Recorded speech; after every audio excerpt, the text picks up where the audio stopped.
Assalamualaikum Bang Bonar. Waalaikumsalam warahmatullahi wabarakatuh, Bang Palen.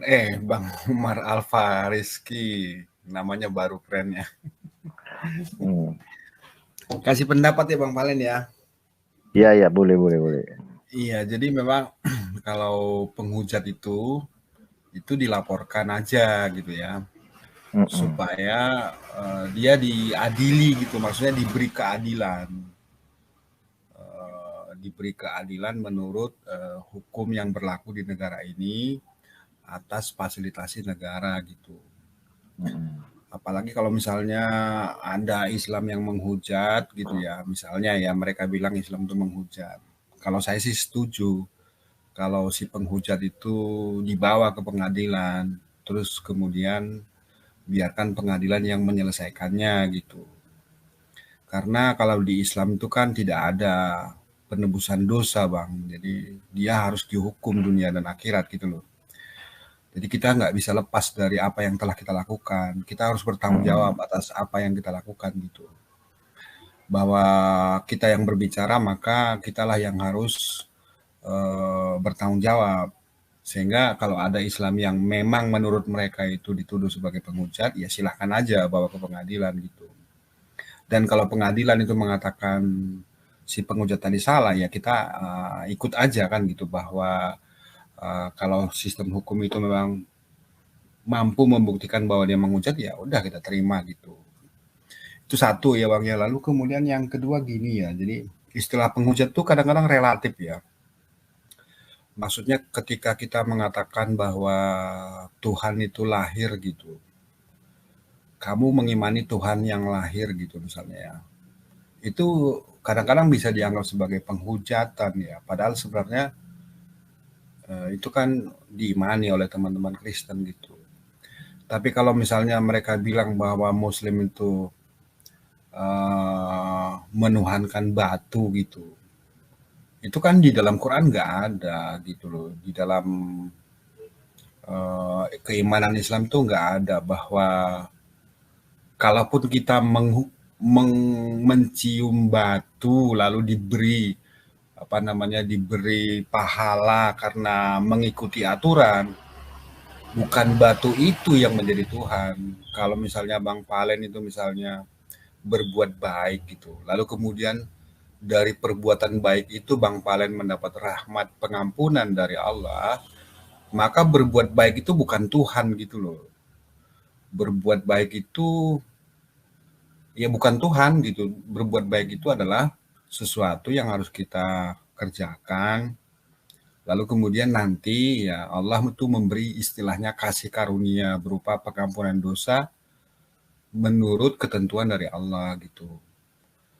Nah, kembali ke tadi ya bahwa penghujatan itu kadang-kadang relatif. Kita mengatakan bahwa Tuhan itu lahir dianggap sebagai penghujatan padahal ada di keimanan mereka. Itu kan sebenarnya nggak pas karena apa? Karena itu memang mereka mengimani seperti itu. Tuhan itu misalnya buang air besar gitu. Kan sebenarnya menurut dua natur ya, dua natur tuh nggak berpisah. Ketika Yesus misalnya buang air, walaupun tidak ada di Bible ya, itu kan dua natur itu nggak terpisah, nggak Tuhannya terus kemudian nunggu di tempat lain, lalu manusianya itu buang air dulu, nggak. Karena kalau terpisah seperti itu kan menjadi bidat Nestorius kan gitu.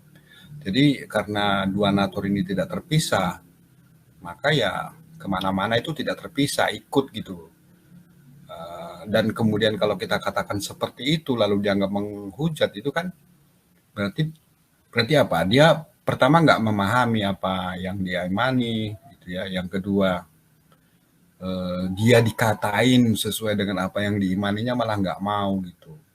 Kalau misalnya aku ya dibilangin gitu, woi Bonar, Tuhan kamu itu Esa gitu. Ya saya bilang amin, nggak ada masalah gitu. Woi Bonar, Tuhan kamu itu misalnya nggak kelihatan gitu misalnya. Ya pertanyaan seperti itu kan bisa juga ditanyakan kepada Yesus gitu. Wahai Yesus, siapakah Tuhanmu gitu loh. Yesus pasti akan menjawab bahwa Dia yang bersemayam dalam terang tak terhampiri, tidak ada satu orang pun yang pernah melihatnya gitu. Itu kan sama aja sebenarnya gitu. Cuman kadang-kadang bagi mereka itu adalah penghujatan, sementara bagi kita itu kita hanya membacakan apa yang ada di Bibelnya atau kita hanya memberitahu apa yang mereka imani gitu. Jadi penghujatan itu juga relatif gitu Bang Bang Umar. Gitu Bang, lanjut Bang. Iya, terima kasih buat Pak Bonar ya. Sedikit ke kenosis tadi. Oke, di sini udah bergabung. Assalamualaikum Pak Madas. Selamat malam. Waalaikumsalam warahmatullahi wabarakatuh. Penghujatan itu saya tidak heran. Jangankan sesama orang Muslim, sesama orang Kristen aja, kalau debat itu hujatannya luar biasa. Sampai lihat kalau kayak tadi malam kali, Duga Tambunan sama di roomnya Pak siapa ini, Pak Bom, wih luar biasa.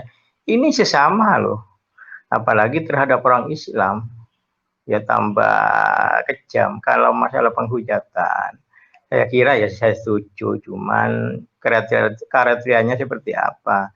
Misalnya Nabi Muhammad pedofil, apa itu yang sudah menghujat itu luar biasa itu sudah. Nah, kalau menurut saya, dan saya juga setuju kalau dibawa di apa ya, kerana hukum biar kapok dia. Masalahnya kadang-kadang orang non Muslim, orang Kristen itu kalau debat bukan secara ilmiah, cuman kebencian. Oh ya, golongannya Silidara, Timothy dan sebagainya. Kalau orang Kristen yang pakai data, punya ilmu, enak kan dengarkan kan debatnya secara ilmiah. Di sana nggak bakal ada hujatan karena ilmiah dia. Kayak Romo Aldo dan siapa kan banyak yang enak-enak didengarkan. Dia bawa secara ilmiah. Kalau golongannya Pak Bom, Lidara, terus Timothy dan sebagainya itu bukan mau berdebat, itu memang mau apa istilahnya, apa ya, bukan bawa secara ilmiah, secara ilmu bukan, cuman kebencian ya, kebencian yang iya betul, kebencian.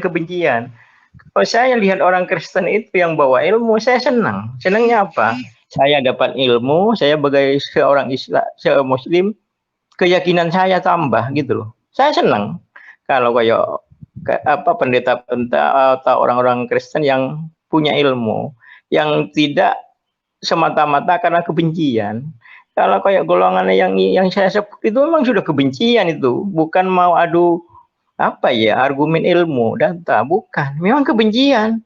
Sudah dalam hatinya itu sudah benci sampai ke ubun-ubun. Mungkin yang disebut Islam apa, fobia apa namanya itu, yaitu. Makanya kita ini sebagai orang Muslim jangan heran kalau oten-oten itu menghujat. Sesama oten aja sudah sering serang. Kayak kemarin itu siapa itu, sang debater Rudi Yohanes sama Pak Bom saling serang. Sudah biasa itu. Makanya kalau menurut saya ya sudah biasa. Dia kan sudah nggak, soalnya dia nggak punya panutan nabinya dia yang harus diikuti. Kalau kita kan punya. Nabi Muhammad diturunkan ke dunia ini untuk memperbaiki akhlak.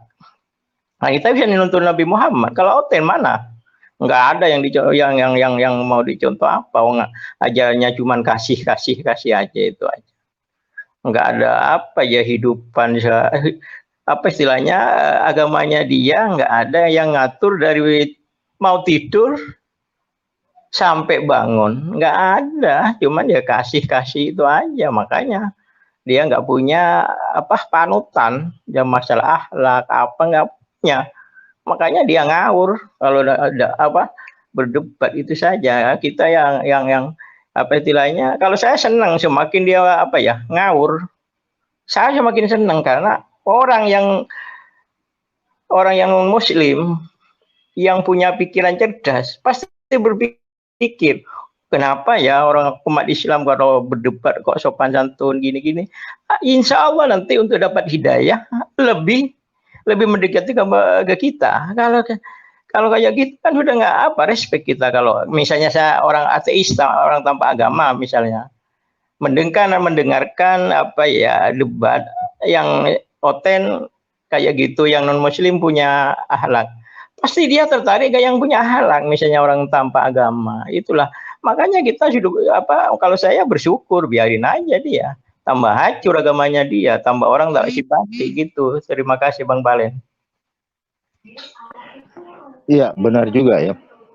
Jadi biar para audiens menilai ya. Tapi kita sebagai umat Islam juga harus membasmi para penghujat kan gitu. Penghujat itu perlu dibina, ya, perlu disayangi. Supaya apa? Nanti kalau dia lama-lama berbuat seperti itu, pasti akan berdampak negatif bagi dia ya. Karena kita semua tahu di Indonesia itu kan mayoritas itu kan Islam kan gitu. Apalagi yang disenggol itu kan iman. Dan itu sangat sensitif. Nah, kalau mau berdialog itu apa ya, kalau saya itu udah sering bilang loh, ayo tunjukin identitas kita kan sama-sama NKRI, ayo kita duduk bareng, kita ngobrol yang akademis, itu enak ngedengerin. Tapi kalau tiba-tiba ada orang ngaku-ngaku apologet, nggak ada loh apologet yang kredibel itu bilang umat Islam menyembah batu, nggak ada itu. Kecuali orang-orang yang udah ini ya, yang mindsetnya udah Islamfobia banget gitu.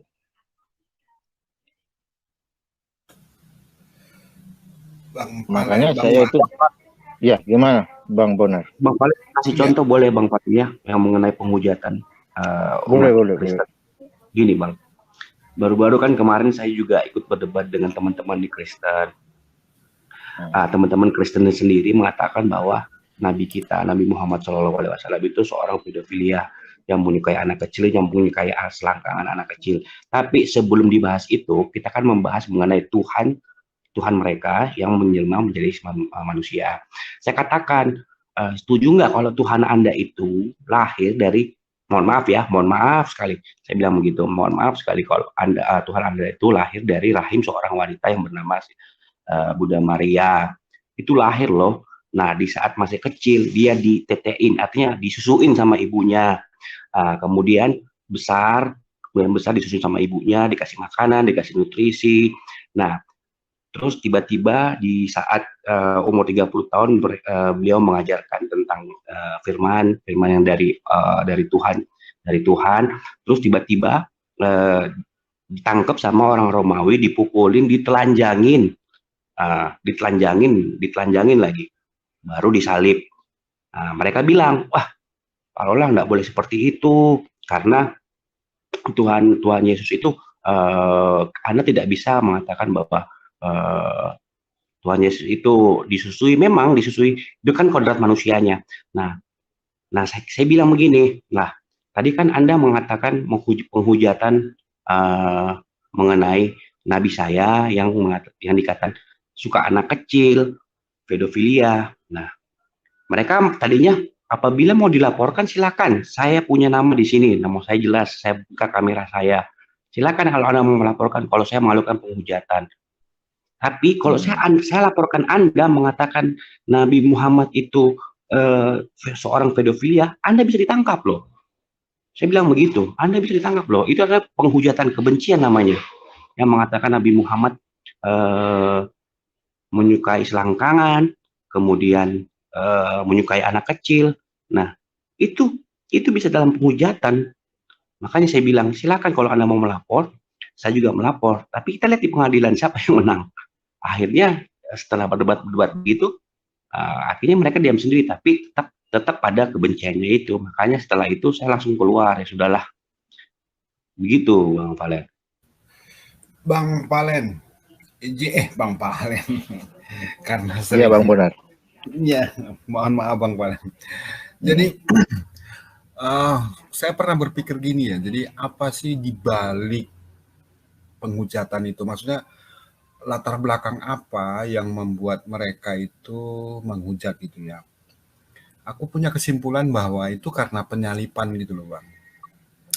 Jadi kalau misalnya Islam itu setuju dengan Tuhan bunuh Tuhan itu ya, itu kan sejatinya kan Tuhan bunuh Tuhan Bang. Jadi Tuhan Bapa mengaruniakan Tuhan Anak untuk dibunuh, disalib sebagai tumbal penebus dosa-dosa manusia gitu.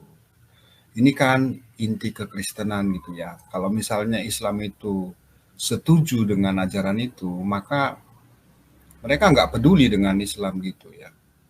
Mereka tidak mempertanyakan, mereka tidak peduli dengan Islam gitu, karena toh sama idenya gitu.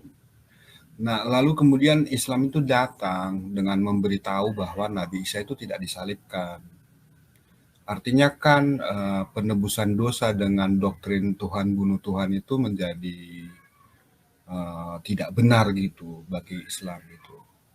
Dan ini jadi masalah bagi teman-teman Kristen gitu. Nah, sejatinya kalaupun misalnya ini mengganggu mereka ya, mengganggu akal pikir mereka ya, maksudnya mereka mungkin menganggap bahwa Tuhan bunuh Tuhan itu adalah jalan keselamatan yang paling keren gitu ya. Sehingga kemudian Islam itu mengganggu logika mereka. Kalau menurut saya itu ya dipikir aja gitu. Intinya mereka nggak mau mengakui, kalau Tuhannya itu sebenarnya manusia. Mereka tahu manusia yang disusui sama ibunya, ditelanjangin sama orang-orang untuk disiksa. Mereka tahu itu. Hanya saja kalau bisa itu kita tuh nggak usah menyebutkan kayak seperti itu.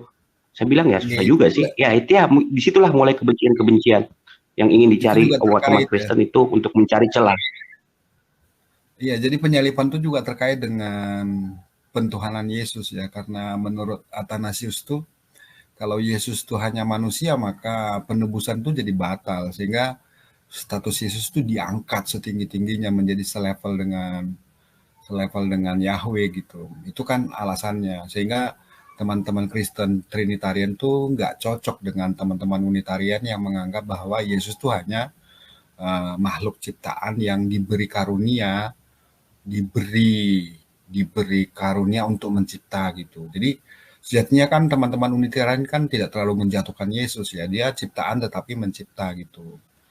Nah, cuman itu tetap tidak cocok dengan teman-teman Kristen yang Trinitas gitu, karena itu agak mengganggu penyalipan, sehingga kesimpulan kita ini sejatinya ini adalah karena penyalipan gitu loh Bang. Jadi penyalipan tuh mengganggu mereka. Nah, oleh karena itu mungkin lebih baik kalau misalnya penyalipan tuh dicoba untuk dipikir gitu ya.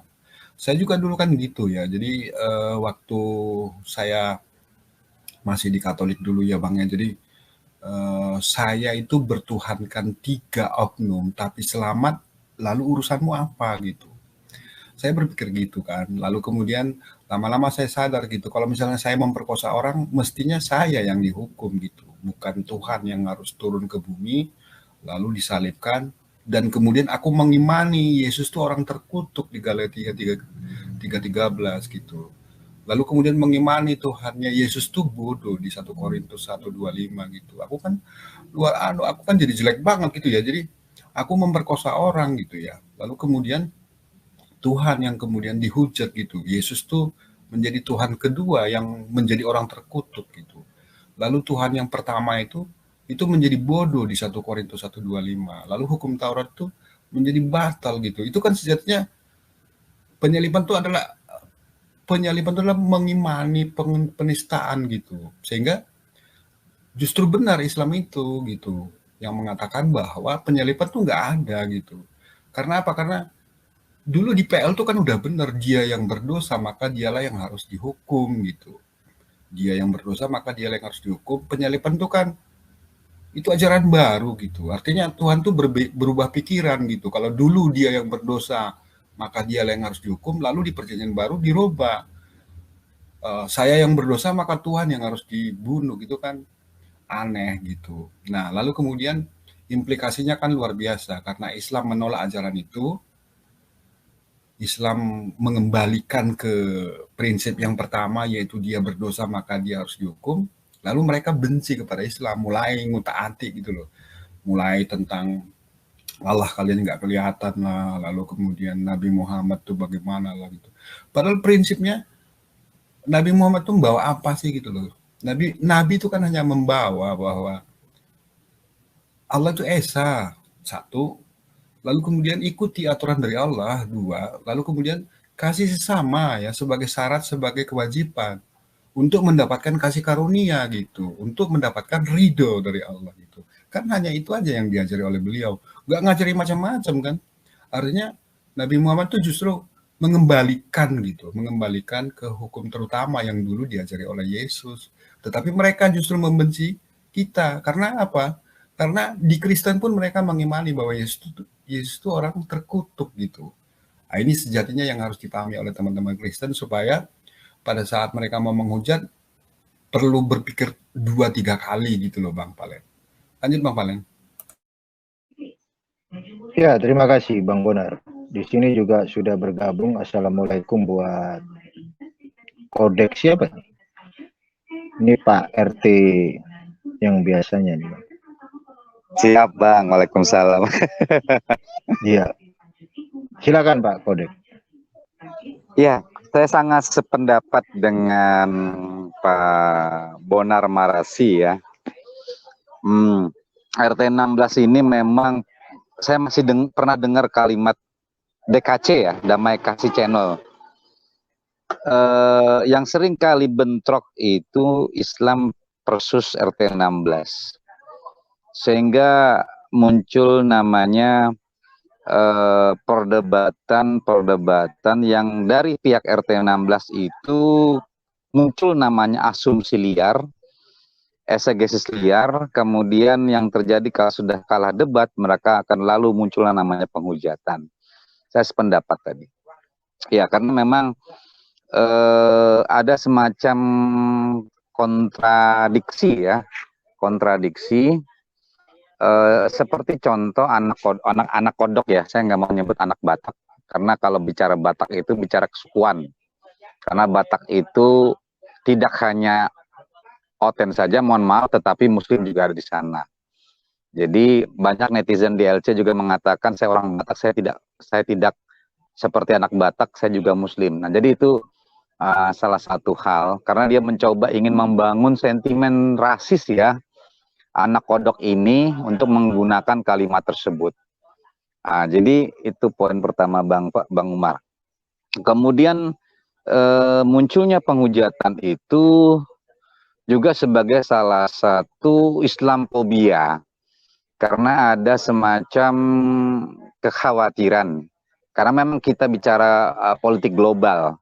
Kalau kita bicara politik global maka persis dengan konsep pemikiran dari tesis dari Paul Huntington.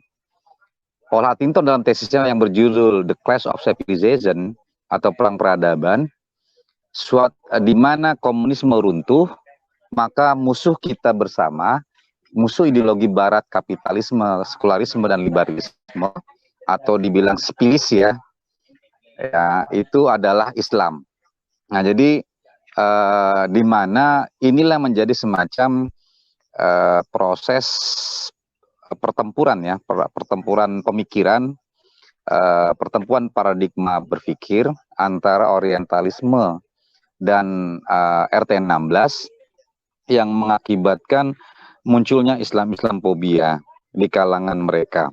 Karena di situ ada faktor sentimen agama, kemudian sentimen dari sisi politik dan ekonomi, penguasaan sumber daya alam. Nah, jadi makanya anak kodok bisa bernapas lega karena ada donatur.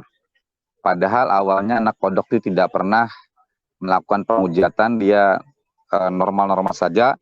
Tetapi karena posisi anak kodok waktu itu adalah pengangguran, karena ada pekerjaan sebagai YouTuber, maka dia menjadi sosok seorang YouTuber yang memiliki donatur tetap atau bulanan. Dan ini juga terjadi pada Bobom Solatat. Ada di situ ada Lidara, kelompok herdernya. Kemudian juga di situ ada juga apa namanya, King David ya, King David. Ah. Siap. Ini sambil habis maulidan Bang Umar, lanjut. Saya lanjutkan lagi. Jadi penghujatan itu sudah tersetting Bang Umar. Jadi memang bagaimana mereka coba mengkanter akibat adanya arus Islamisasi di Eropa yang kemudian menjadi kemunduran dari kelompok RT 16, dan ini juga diakui oleh pendeta MIM. Ya, di mana gereja-gereja di Eropa tutup, asalkan jangan di Indonesia, kata MIM. Nah, inilah salah satu faktor pemicu bagaimana mereka mencoba membangun sentimen negatif, sentimen rasis tadi, sentimen Islamfobia untuk menakut-nakuti orang lain dari kalangan dombanya RT 16 yang mengakibatkan kalau mereka menghujat maka viewernya juga akan naik. Kalau viewernya naik maka donatur yang tetapnya dari anak kodok dan kelompok bom Solata, kelompok Sobkatul Salome, kelompoknya Rudi Wa'labu, ya kan. Nah, itu akan menambah pundi-pundi donasinya bulanan. Nah, itu aja dulu Bang Umar. Silakan lanjut. Assalamualaikum. Ya, terima kasih dari Pak Kodet. Dan juga ada yang bergabung. Ada Pak Lord Botol. Assalamualaikum, Pak Lord. Assalamualaikum Bang. Ya. Lanjut aja dulu Bang. Oke, siap. Ya, gimana Bang Bonar? Mungkin ada yang mau disampaikan lagi. Iya, tambahan lagi Bang ya. Jadi aku bisa share screen ya Bang ya. Boleh. Kenosis ini pasti. Jadi maksudnya gini Bang. Jadi sebelum mereka menghujat ke Islam gitu, baiklah kalau mereka memahami apa yang mereka imani gitu ya. Bahwa sejatinya mereka di Kristen tuh juga menghujat gitu, menghujat Yesus dan menghujat Tuhannya Yesus gitu. Waktu saya masih Katolik ini kan saya pelajari juga ya, jadi ngagetin gitu loh Bang. Jadi di Galatia 3:13 itu kan sederhana ya. Kristus telah menebus kita dari kutuk hukum Taurat gitu. Artinya apa? Hukum Taurat yang dari Tuhannya Yesus itu justru menimbulkan kutuk gitu. Artinya Tuhan seperti apakah yang sedang diimani sehingga hukum yang dari dia justru menimbulkan kutuk gitu. Ini kan masalah sejatinya. Sehingga pada saat saya itu masih Kristen Katolik dulu, saya mengimani bahwa Tuhan yang saya sembah, Tuhannya Tuhan tuh maksudnya Tuhannya Yesus gitu Bang ya, itu justru membuat hukum yang menjadi kutuk bagi manusia gitu. Lalu kemudian oleh karena itu saya mengimani Yesus tuh jadi orang terkutuk gitu untuk menebus kita dari kutuk hukum Taurat itu. Jadi saya menghinakan dua pribadi sekaligus ketika saya Kristen gitu. Menghinakan Tuhannya Yesus karena di Galatia 3:13 disebut hukum Taurat dari Tuhannya Yesus itu justru tidak sempurna, justru jelek, ya, justru membuat kutuk bagi manusia. Ini kan satu ya. Lalu kemudian yang kedua, terpaksa Yesus itu jadi orang terkutuk gitu loh. Berarti Yesus itu jadi orang terkutuk bagiku gitu. Lalu kalau kita baca di 1 Korintus 1:25 ya, itu kan disebut sebab yang bodoh dari gitu. Ini kan kebetulan nama Tuhanku ya, nama Allah itu, nama Tuhan tuh disebut di sini gitu. Lalu kalau dibaca ini, aku itu kalau membaca ini ikutan menista gitu loh. Jadi sebab yang bodoh dari Theos lebih besar hikmatnya daripada manusia, dan yang lemah dari Theos lebih kuat daripada manusia. Ini sebenarnya cerita tentang penyalipan gitu. Jadi penyalipan itu dianggap sebagai sebuah kebodohan dari Theos gitu. Artinya apa? Artinya bahwa kalau saya mengimani penyalipan itu, maka Tuhannya Yesus itu jadi kuimani sebagai pribadi Tuhan yang bodoh. Sehingga manusia berdosa, Tuhan tuh mengaruniakan Tuhan yang lain untuk menebus dosa-dosa manusia. karena hukum dari Tuhannya Tuhan, yaitu hukum Taurat, itu menjadi kutuk bagi manusia gitu. Sehingga Kristen itu sejatinya menjadi penghujat Tuhan dan penghujat Yesus dari dua sisi gitu. Baik dari sisi Islam maupun dari sisi Kristen gitu loh. Maka jalan keluarnya adalah keluar dari Kristen, kembali ke Islam. Tidak mengakui penyalipan gitu. Bahwa penyalipan itu adalah kekonyolan gitu, penistaan. Kalau saya berdosa, maka sayalah yang harusnya bertanggung jawab, bukan cur deus homo ya. Artinya cur deus homo itu artinya Tuhan menjadi manusia untuk disalib sebagai pengganti kita gitu. Tuhan turun ke bumi untuk disalib, garing, dibunuh gitu. Nah, itu kan sebenarnya menista gitu. Dan karena Islam itu menolak seperti itu, mereka kejang-kejang kepada Islam gitu. Ini kan masalah gitu loh, Bang. Lanjut, Bang. Iya, mantap penjelasan Bang Bonar ya. Halus. Ya, jadi ketika kita baca PB yang baru aja disampaikan Bang Bonar, secara nggak langsung kita sudah turut dalam penghujatan ya. Contoh kayak tadi kutuk hukum Taurat. Hukum Taurat itu kan pengajaran dari Tuhannya bangsa Israel ya kan. Karena Taurat itu kan kudus ya. Malah jadi kutuk menurut Paulus. Nah, ini sebenarnya menjadi satu dilema ya. Dilema sekaligus polemik yang sangat paradoks kalau kita membaca narasi-narasi yang dibuat sama Paulus. Paulus itu kadang apa ya, dia itu pelin-pelan gitu. Kalau kita baca semua keseluruhan narasi perspektifnya Paulus, itu macam kayak pelin-pelan gitu. Saya nggak yakin kalau yang nulis itu juga Paulus kan gitu. Kenapa? Karena para teolog-teolog ya, para scholar itu pada sepakat kalau New Testament itu penulisnya bukan penulis yang original gitu. Artinya bukan sahabat-sahabat dari Yesus sendiri kan gitu. Berbeda dengan Islam. Islam itu yang menulis contoh kayak para sahabat-sahabat Nabi itu real gitu loh. Dan itu sangat jelas. Berbeda dengan New Testament sendiri ya. Karena penulis New Testament itu masih diragukan. 3 Injil sinoptik itu yang menulis bukan Matius, bukan Markus, bukan Lukas. Itu sekelas scholar Bart Ehrman itu sudah meriset gitu. Apalagi Injil Yohanes. Jadi kalau misal dari non-Kristen berbicara seperti ini, kita memakai referensi dari seorang scholar yang dulunya dia juga orang Kristen dan sekarang menjadi seorang agnostik. Jadi ketika non-Kristen berbicara tentang sisi historikal dari New Testament, mereka sebenarnya nggak bisa. Makanya mereka itu serba salah. Ketika mereka hendak melaporkan serba salah. Kenapa? Karena bukti-buktinya itu dari pihak mereka sendiri gitu loh. Bahkan dalam catatan kaki di dalam Alkitab mereka itu jelas. Nah dari saya itu aja. Mungkin dari Pak Roli.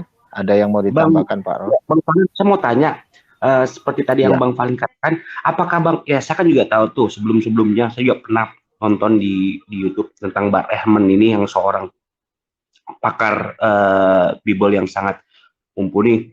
Artinya sebelumnya kan dia ke agama Kristen, setelah dia meneliti semua manuskrip yang ada, akhirnya dia memutuskan untuk menjadi agnostik ya, Bang Umar. Nah, yang ingin saya katakan Bang Umar, apa sebelumnya Bang Umar pernah ngomong seperti ini kepada pendeta MYM itu mengenai sebenarnya yang di PB itu semua itu penulisnya masih belum jelas sama sekali. Mungkin yang saya maksud di sini supaya Pak MYM itu mendata sebelumnya itu manuskrip yang di PB itu banyak sekali yang tidak jelas sekali, siapa penulisnya, kapan ditulis, itu kan bisa diteliti lagi. Maksud saya waktu Bang Umar berdebat dengan Pak Pendeta MYM ini mengenai di video itu, apa Bang Valen nggak pernah memberitahu bahwa diteliti dulu tuh PB sebenarnya itu penulisnya sudah benar atau belum, gitu Bang Valen? Bang Umar, izin, Ya. aku mau turun. Kasih satu slide lagi bisa ya Bang? Satu topik lagi Bang ya? Bisa. Iya, Lanjut. ini tentang ulasan kita yang dulu sempat nggak dibahas oleh Pak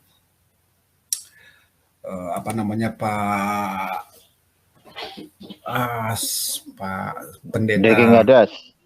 Bukan Pak Pendeta yang udah Mangapul. mendiang ya. Iya, Mangapul, gitu ya. Mangapul. Nah, kan Iya. saya waktu itu kan sempat membawa Markus 12:28 sampai ayat ke bawahnya ya. Di situ kan saya bilang bahwa bagi Kristen tuh Yesus tuh justru bidat gitu loh ya. Tapi tidak dibahas oleh beliau karena beliau fokus ke Bang Valen gitu, Bang Umar. Oke, nggak apa-apa gitu ya. Tapi saya sebenarnya berharap dia membahas apa yang saya sampaikan waktu itu, Bang. Jadi kalau kita baca Markus 12:29 ya, Yesus itu kan menjawab gini ya. Hukum yang terutama ialah dengarlah hai orang Israel, Tuhan Allah kita, Tuhan itu Esa gitu. Artinya kalau kita baca ayat ini, Yesus tuh jadi bidat bagi Trinitarian karena Yesus tuh mengajarkan keesaan Tuhannya gitu. Paling tidak Yesus tuh bisa disebut sebagai bidat Unitarian karena Yesus masih mengajarkan keunitarian Tuhannya gitu. Teman-teman Unitarian tuh kan bilang bahwa Tuhan tuh hanya satu, yaitu Tuhan Allah kita, seperti yang diajarkan oleh Yesus di Markus 12:29, seperti yang dimaknai oleh Musa gitu. Hukum yang terutama ialah dengarlah hai orang Israel, Tuhan Allah kita, Tuhan itu Esa gitu.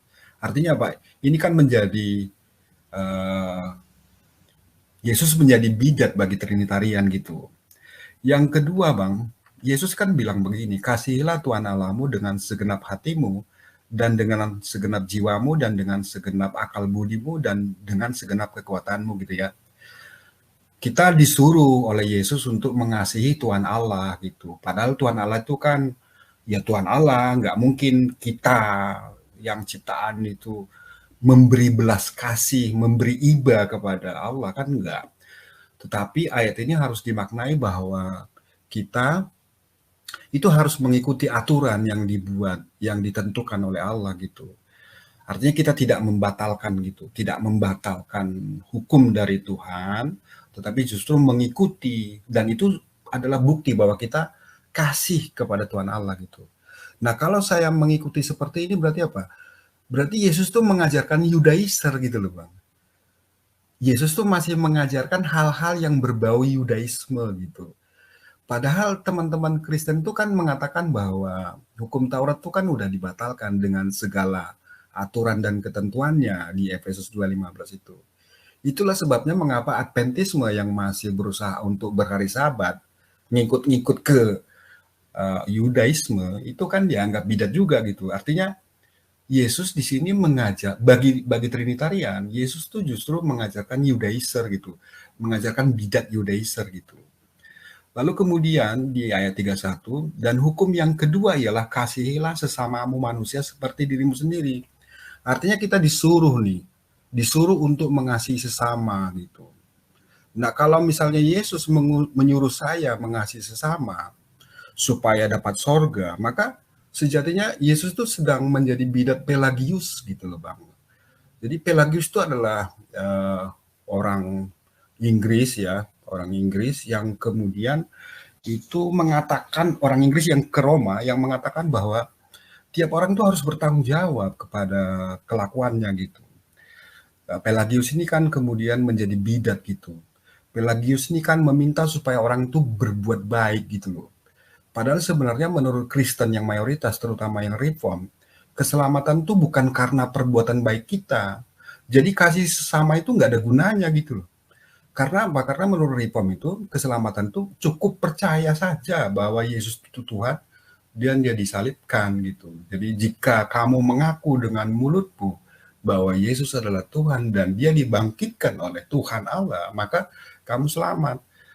Bagi teman Kristen kan berbuat baik itu nggak berguna gitu loh. Berbuat baik itu tidak menyelamatkan, agama itu tidak menyelamatkan, mengikuti aturan itu tidak menyelamatkan gitu. Tapi percaya pada Yesus saja maka kita akan selamat. Artinya kalau saya mengikuti ini, hukum yang kedua ini, kasihilah sesamamu manusia seperti dirimu sendiri, maka kita itu justru apa? Justru jadi bidat Pelagius gitu. Artinya Yesus jadi bidat Pelagius bagi teman-teman Trinitarian gitu. Nah ini kan sejatinya sungguh ironis ya. Jadi kalau saya setia pada ajaran Yesus, maka saya itu jadi bidat gitu loh. Nah ini kan repot ya. Oleh karena itu maka cara terbaik bagi teman-teman Kristen adalah untuk memahami gitu. Jadi saya sarankan gini ya, jadi jangan hanya berhenti tentang kristologi gitu ya, tentang Yesus itu Tuhan atau tidak, tentang siapakah Yesus gitu. Kadang-kadang lebih tinggi dikit ya tentang perbedaan soteriologinya gitu. Jadi teman-teman Reform itu punya keyakinan bahwa orang-orang itu masuk surga sudah dipredestinasi, sudah ditetapkan di awal gitu loh. Tidak ada hubungannya dengan apa namanya perilaku kita gitu. Syukur-syukur dia mempelajari lapsarianisme ya, ada istilahnya supralapsarian. Artinya menurut supralapsarian itu Tuhan Bapa itu udah merencanakan, udah menentukan siapa yang akan masuk surga, siapa yang akan dibakar di neraka di awal sebelum manusia diciptakan gitu. Sehingga kemudian apa? Sehingga kemudian orang Arminian seperti misalnya Pak Suwente Liau itu mengatakan bahwa teman-teman Reform itu mengimani Tuhan yang aneh tanda kutip gitu. Karena apa? Karena dari awal udah menentukan double predestinasi. Predestinasi pertama itu masuk surga, predestinasi kedua itu masuk neraka sebelum dunia itu diciptakan.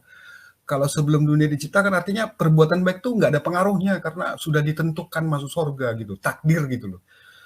Sehingga kemudian sejatinya kalau mengikuti pemahaman Reform, maka penginjilan tuh nggak perlu gitu. Karena apa? Karena penginjilan itu sia-sia sebab udah ditentukan dari awal gitu. Jadi kemarin tuh saya sejatinya berharap supaya Pak Mendiang, Dr. Mangapel tuh membahas tentang itu karena beliau sempat bertengkar dengan Pak Budi Asali tentang lapsarianisme ya. Jadi tentang soteriologi Bang. Jadi ada yang namanya supralapsarian, infralapsarian, lalu kemudian sublapsarian itu bagus sama anu Bang, satu lagi yang terkait dengan itu adalah ordo salutis gitu loh Bang.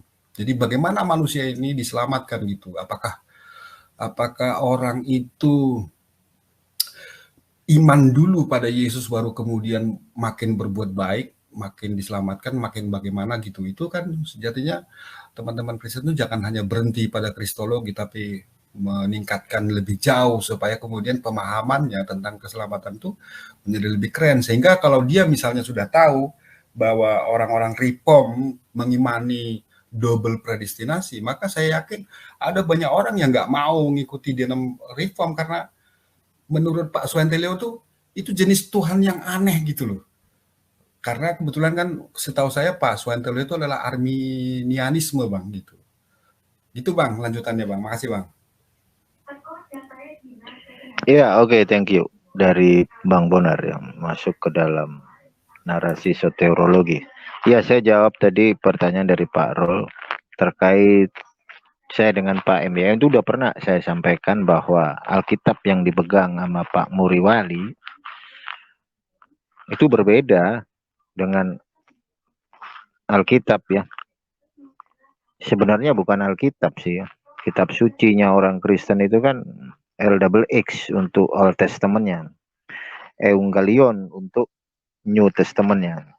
Jadi ada something different antara LXX yang dikenal sebagai Septuagintanya Kristen apostolik ya. LXX itu kitabnya apostolik. Berbeda dengan Old Testament-nya Reform atau Protestan.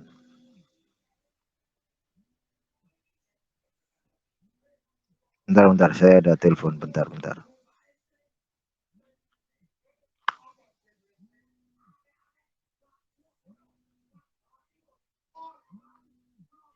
Jadi sambil nunggu telepon, Bang Mungkin saya mau Umar. tambahkan sedikit, Bang Bonar, yang seperti Bang Bonar katakan itu sangat betul Ya, sekali. Yang ingin saya katakan, Bang Bonar kan sebelumnya menjadi seorang Kristennya. Bang Bonar mau tanya, Bang Bonar ini Kristennya dulu Protestan atau Katolik, Bang? Mohon maaf. saya dulu Katolik, Bang.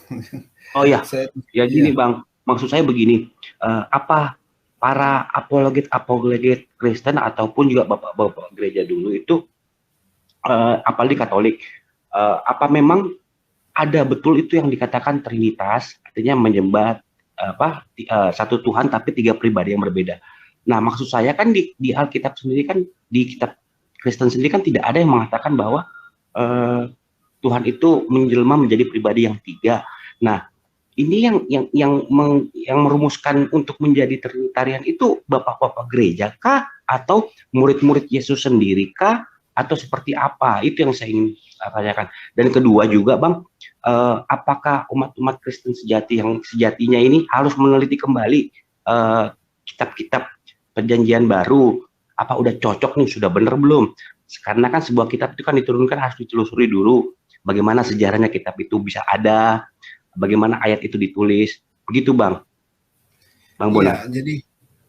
Jadi kalau kita mencari satu ayat yang menyebut Tuhan tiga pribadi sehakikat, satu ayat gitu, itu tidak ada ya. Justru yang ada itu adalah, dengarlah hai Israel, Tuhan Allah kita, Tuhan itu Esa gitu. Cuman karena penyalipan, di mana hanya Tuhan yang bisa menebus manusia, maka posisi Yesus yang disalibkan itu jadi pertanyaan gitu.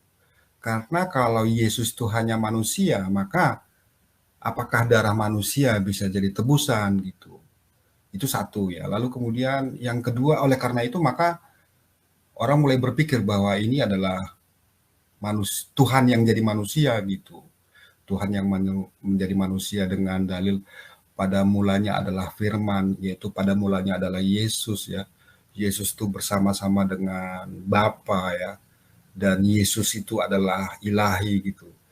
Nah, ini kemudian menjadi dasar untuk Trinitas, sehingga pertanyaannya apakah ada satu ayat yang menyebut bahwa Tuhan itu triune God, tiga pribadi sehakikat? Nggak ada, tetapi itu hasil deduksi dari berbagai ayat ya, untuk kemudian diselaraskan dengan prinsip penyalipan bahwa yang disalib itu harus sejenis Tuhan gitu. Karena kalau bukan Tuhan maka dia tidak bisa jadi tebusan gitu Bang. Nah, itu yang pertama ya. Lalu kemudian yang kedua, apakah itu diajarkan oleh Yesus gitu? Nah, kalau diajarkan itu mestinya tidak, karena kita tadi menyebut bahwa tidak ada satu ayat tunggal yang menyebut tiga pribadi satu hakikat itu. Itu hanya ada di beberapa tempat yang kemudian bisa diambil-ambil gitu. Sama seperti misalnya Ulangan 6 ayat 4 itu oleh doktor teologi itu bisa dianggap melawan Trinitas, justru memenangkan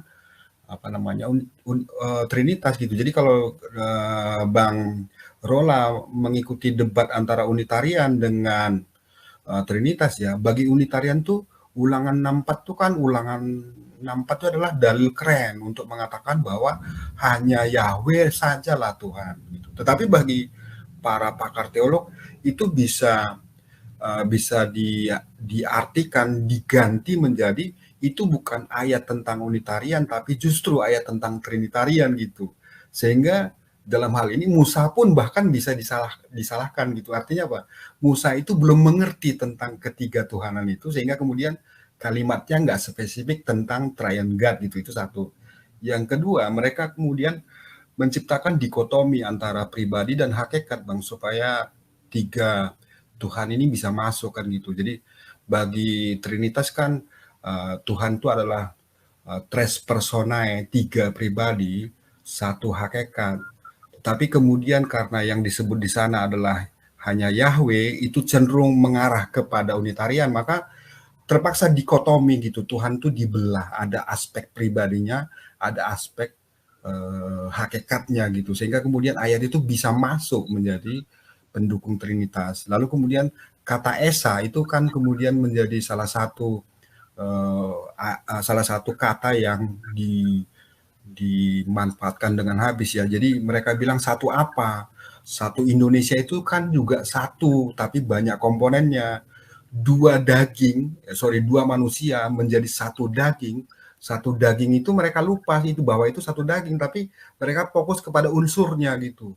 Satu daging terdiri dari dua manusia. Nah ini benar gitu loh, bahwa satu Tuhan tuh ada unsur-unsurnya, ada pribadi-pribadinya, ada hakikat-hakikatnya. Jadi cara mereka untuk membenarkan penyalipan itu ya caranya dengan memberi pengertian baru dari ayat-ayat itu, memperkenalkan pribadi dengan hakikat, memperkenalkan konteks jauh, konteks dekat, memperkenalkan hal-hal lain, sehingga kemudian Unitarian justru kalah ya, dengan Trinitarian pada saat ayat itu sudah jelas tentang keesaan Allah gitu. Itu kan sangat ironis gitu loh Bang. Nah makanya kadang-kadang saya suka ya nggodain Bang Pak Beni Irawan gitu ya. Kok nggak sering muncul lagi, karena apa? Karena Pak Beni Irawan ini kan orang Unitarian ya, walaupun saya tidak mengimani, tetapi paling tidak gini, jadi paling tidak ayat itu rodo bener le nanggapi, rodo bener le memahami, istilah Jawanya itu agak benar memahaminya gitu. Jangan sampai Musa jadi salah, karena apa? Karena dia tidak menyebut di Ulangan 64 itu Tuhan yang tiga pribadi satu hakikat. Musa justru mengatakan, dengarlah Bang Palen, Tuhan Allah kita, Tuhan itu Esa gitu. Dan tambahan sedikit, ada beberapa teman-teman Kristen yang menggunakan ayat itu dengan menghitung jumlah kata gitu ya. Dengarlah hai Israel, Tuhan Allah kita, Tuhan. Nah tuh ada 3 katanya. Nah, itu kan konyol ya, tetapi itulah yang mereka lakukan gitu. Saya kira Bang Umar juga ngerti betapa beberapa orang tuh punya penafsiran yang agak konyol dengan ayat itu, dan kemudian ayat itu menjadi ayat pendukung Trinitas gitu. Justru dibolak-balik gitu, total gitu Bang. Lanjut Bang Palen, Bang Umar.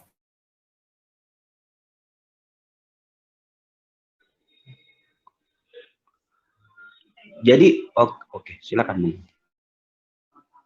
Iya, lanjut. Kalau gitu Bang Bonar, berarti saya bisa katakan sebenarnya ini bapak-bapak gereja dulu yang memasukkan hakikat pribadi dan hakikat itu, artinya pada saat itu agama yang berkembang pada saat itu kan masih belum ada istilahnya begini Bang.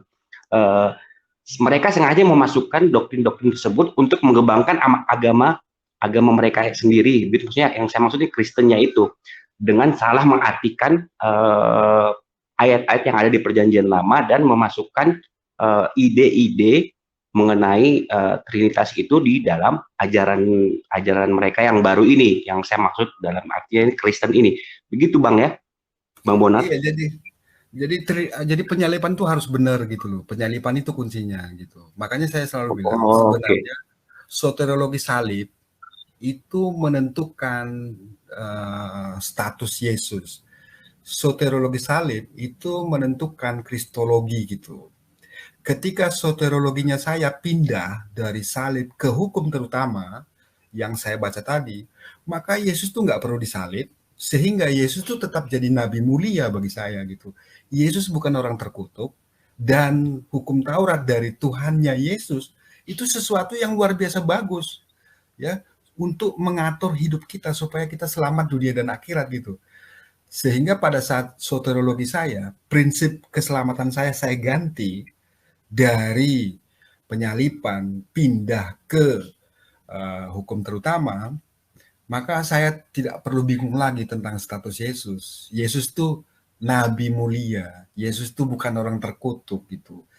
Yesus tuh mengajarkan kita kasih sesama, bukan sekedar lamis gitu, bukan sekedar lip sync gitu ya.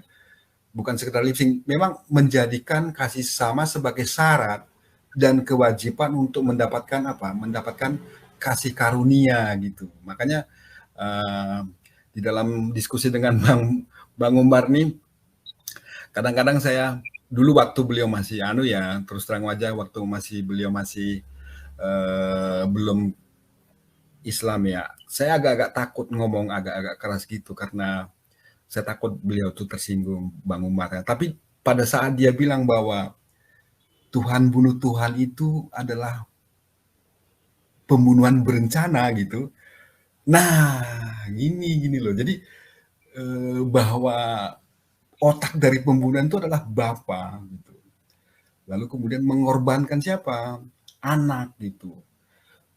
Tuhan Bapa mengorbankan Tuhan Anak sebagai tumbal atau tebusan bagi dosa-dosa manusia dan membatalkan hukum Taurat. Nah, pada saat Bang Rola itu sudah tidak punya hukum Taurat, apapun yang Abang lakukan, maka itu sah, dibenarkan karena hukumnya nggak ada. Punya Tuhan 3 kah, punya Tuhan 4 kah, tidak berhari Sabat kah, tidak itu kah, nggak ada urusan. Karena apa?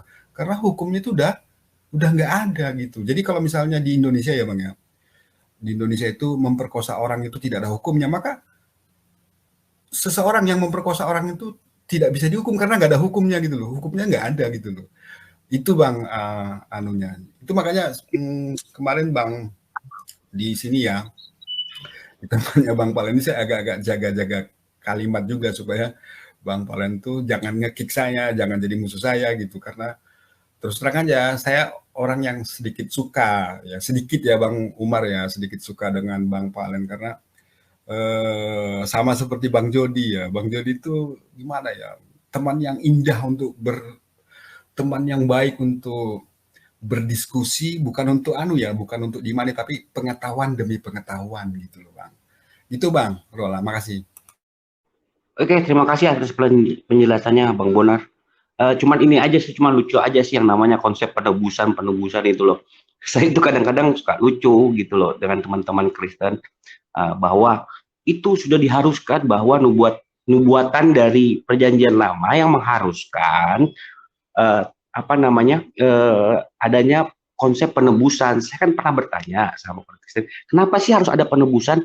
Saya ini pakai logika awam saya aja Bang Bonar ya, buat teman-teman sekalian juga ya di sini. Saya kan belum artinya logika awam saya mengatakan begini, kalau toh Tuhan maha baik, maha pengasih, maha penyayang, maha pencipta, maha segalanya, mengapa konsep penebusan itu harus ada?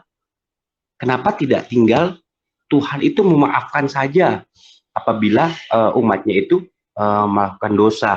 Kenapa harus ada? Dan lucunya lagi, harus ada penebusan darah. Dan konsep ini persis sama pada saat di zaman itu, yang saya baca sejarah, konsep pagan pun seperti itu, yang mengorbankan seseorang itu dengan korban darah. Artinya, saya berpikir begini, oh mungkin ini di ajaran yang di Kristen ini mungkin hasil mixing antara konsep pagan dengan konsep yang bapak-bapak gereja itu ajarkan gitu loh. Jadi mungkin di mixing seperti itu. Nah, jadi saya lucu. Tapi mereka sendiri pun nggak mau dibilang seperti itu. Gitu Bang. Oke Bang Umar, dilanjut. Bang Umar terakhir, Bang Umar, mohon izin. Jadi pertanyaannya mengapa harus ada penyalipan gitu.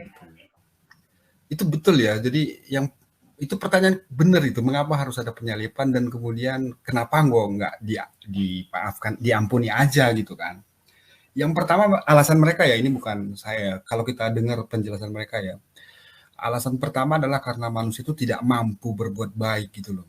Manusia itu tidak mampu berbuat baik, istilahnya total depravity gitu, mati total gitu. Kita itu udah seperti kotoran yang sangat kotor, sehingga kemudian tidak ada tidak ada kesempatan atau tidak ada kemungkinan untuk berbuat baik gitu. Kita itu udah kotor gitu. Bahkan dianalogikan seperti kain untuk haid itu ya, apa itu namanya Bang Umar, mohon maaf.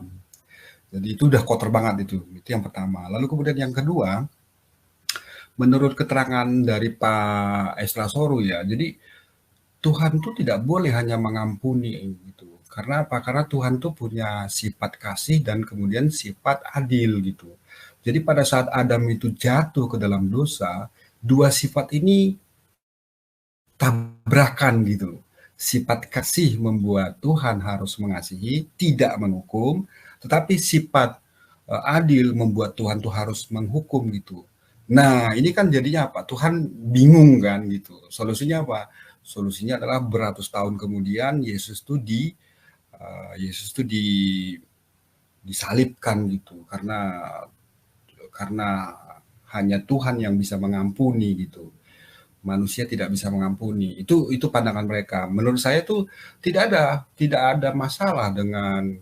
Jadi ketika Adam berdosa itu sifat Tuhan tuh tidak kontradiktif karena ada aturan. Maka kemudian siapa yang mengikuti aturan dia akan mendapat kasih karunia. Siapa yang tidak maka dia akan dihukum gitu. Lalu kemudian yang berikutnya kita itu diberi akal ya, bisa menentukan jahat dan kemudian buruk gitu. Kita juga dikasih nabi yang memberi peringatan gitu.